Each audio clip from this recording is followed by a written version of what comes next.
The rain was not just falling, it was pouring like the sky itself had broken open with sorrow. Every drop hit the ground like a whisper of pain, a memory refusing to be forgotten. Clint Eastwood sat behind the wheel of his weather-worn pickup truck, the engine humming gently beneath the roar of the storm. The windshield wipers moved back and forth in a useless rhythm, unable to clear the fog that had taken over not just the glass, but his mind. He wasn't looking at the road. He was looking at her. Just across the intersection, Francesca sat beside her husband in their truck, her hand tightly clutched around the inside door handle. But her heart was with Clint. Her eyes locked on his, filled with an ocean of unspoken words, of promises made in silence, of a love that bloomed too late and burned too deeply. Clint's knuckles turned white against the steering wheel. His rugged face, weathered from years of solitude and travel, now wore the expression of a man trying to stay still, while his soul screamed to reach for what could never be his. And then the traffic light turned green. It was a moment that felt like it lasted a lifetime. Francesca's breathing grew shallow. The sound of the rain pounding against the roof of the truck faded into nothingness. All she could hear was her own heart shattering. She reached for the door. Just one movement, just one step out, and everything would change. Clint didn't blink. He sat there, eyes begging, pleading, "Don't let this be the end."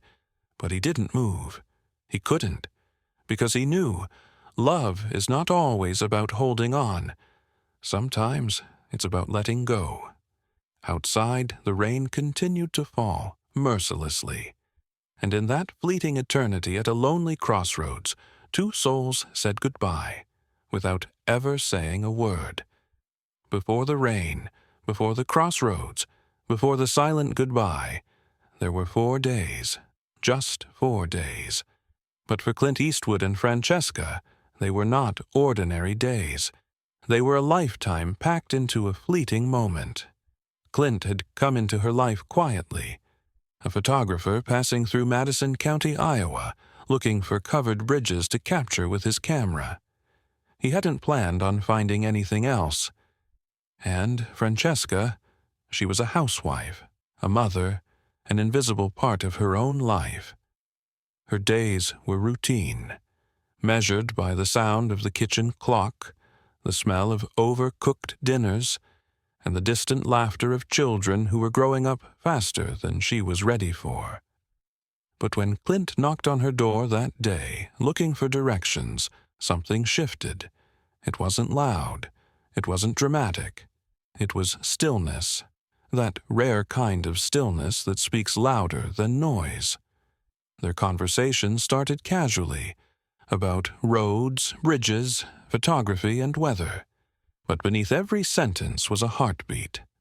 Francesca found herself laughing in ways she hadn't in years, feeling seen in ways she had forgotten were even possible. Clint didn't just look at her. He understood her. Not just the woman she had become, but the woman she once dreamed of being. And Clint, well, he had seen the world. He had traveled to far-off places, captured beauty through his lens, lived in motion. But in Francesca's kitchen, with the scent of coffee in the air and sunlight warming the linoleum floor, he found peace. A kind of peace he had never thought he'd want, let alone need. Those 4 days became sacred. There were no promises, no declarations.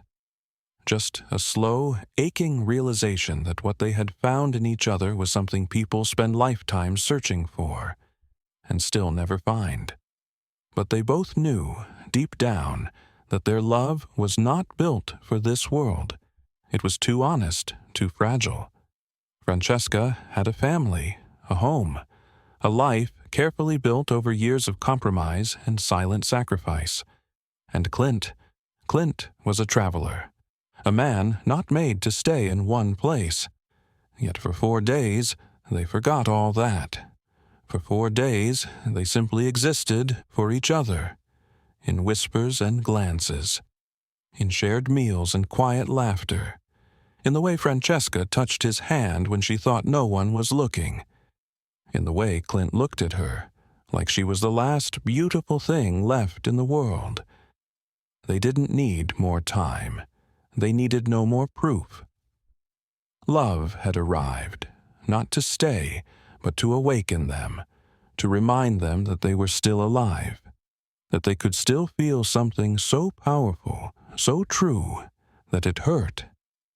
And when those 4 days ended, the rain came. It was as if the heavens themselves wept for them, for all that could have been, and all that could never be. The house was quiet, unnaturally so. The kind of silence that presses against your skin, sits heavy on your chest, and makes you feel like even your thoughts are too loud. Francesca stood by the window, staring at the rain falling steadily outside. Her heart pounded in her ears, louder than the storm.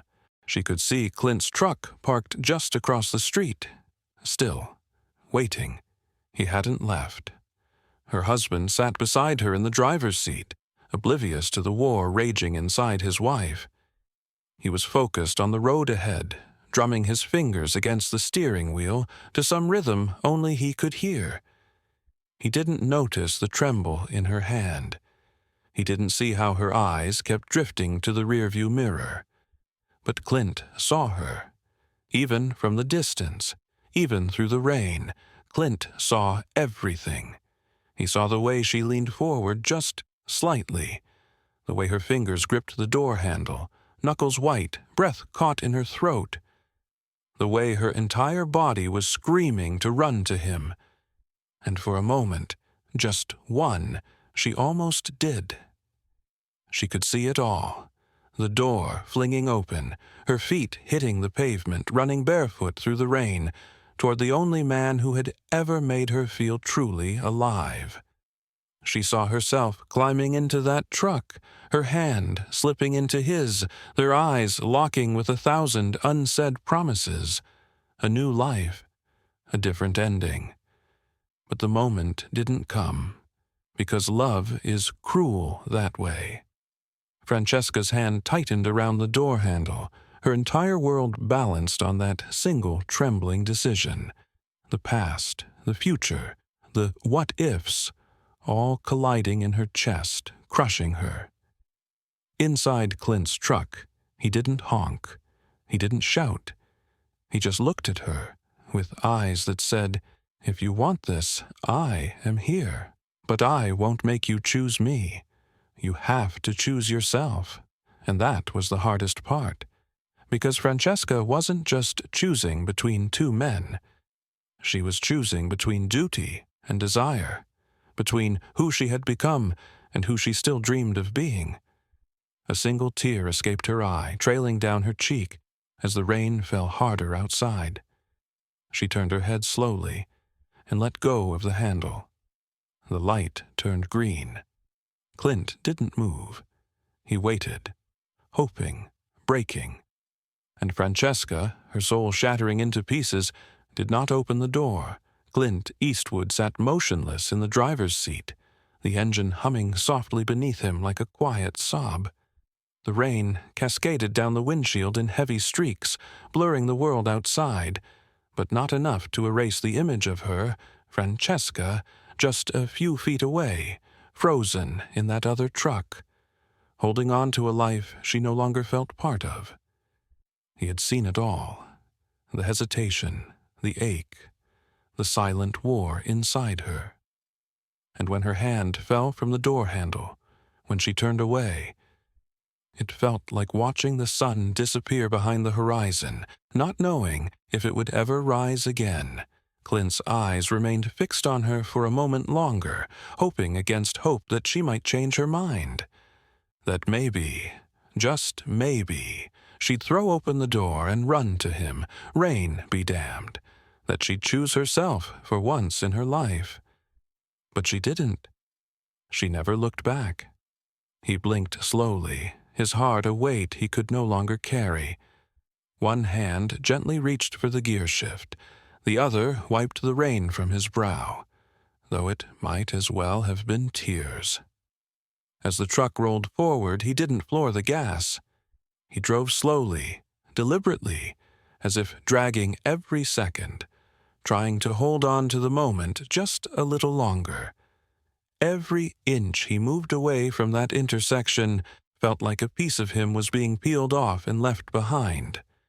The rain grew louder, almost as if it were mourning with him. It pelted the roof, the windows, the ground, drowning out the world, muffling the pain, numbing the goodbye. Inside the truck, silence wrapped around him like a blanket stitched from years of loneliness. But this time, it wasn't peaceful. It was suffocating. For the first time in his life, Clint Eastwood, the drifter, the wanderer, the man who never needed anyone, felt truly lost. He didn't cry. Not visibly, at least. But his soul wept in a language no one could hear. A language built from memories of 4 stolen days, of shared coffee, quiet glances, and the delicate feel of her hand on his cheek. As the intersection vanished in his rearview mirror, Clint knew something unchangeable had happened, not just to him, not just to Francesca, but to time itself. A love like theirs doesn't simply fade. It echoes, through rain-soaked roads, through old photographs, through lives lived in quiet sorrow. And in that echo, Clint kept driving. Not away from her, but deeper into the silence she had left behind. Clint Eastwood's truck hummed steadily as it merged into the endless stretch of highway, the rain slowly easing into a gentle drizzle. Outside, the world seemed washed clean, but inside him, the storm was far from over. The ache of goodbye was lodged deep within his chest, a quiet but persistent reminder of what could have been and what must never be. He stared out the window, watching droplets race each other down the glass, each one a silent tear tracing a path through his memories. 4 days, just 4 days, had altered the course of his life forever.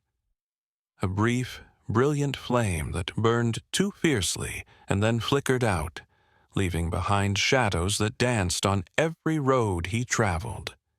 The faces of Francesca and the life they almost touched swirled in his mind. Her hesitant smile, the soft touch of her hand, the way her eyes held both love and sorrow. He wondered if she, too, felt this emptiness, this hollow space carved by the impossible choice she had to make. Clint knew that some loves are not meant to last, but that didn't make the pain any easier. Sometimes love isn't about forever. It's about moments that change us so deeply they echo through the years. Like the rain that still fell softly outside, their story was a fleeting, beautiful echo, a whisper that life had given them, however briefly. He reached into his jacket pocket and pulled out a faded photograph, one he had taken during those days. A picture of the old covered bridge, mist curling around its wooden beams like a secret. He traced the edges with his thumb, as if trying to hold on to the memory itself. Clint sighed, the sound heavy with the weight of 1,000 untold stories. The road stretched endlessly ahead, a reminder that life moves forward, even when the heart lingers in the past. And so he drove on, not because he had to, but because he carried her with him, in every rainstorm, every sunset, every lonely mile. A love that had stood even in the rain,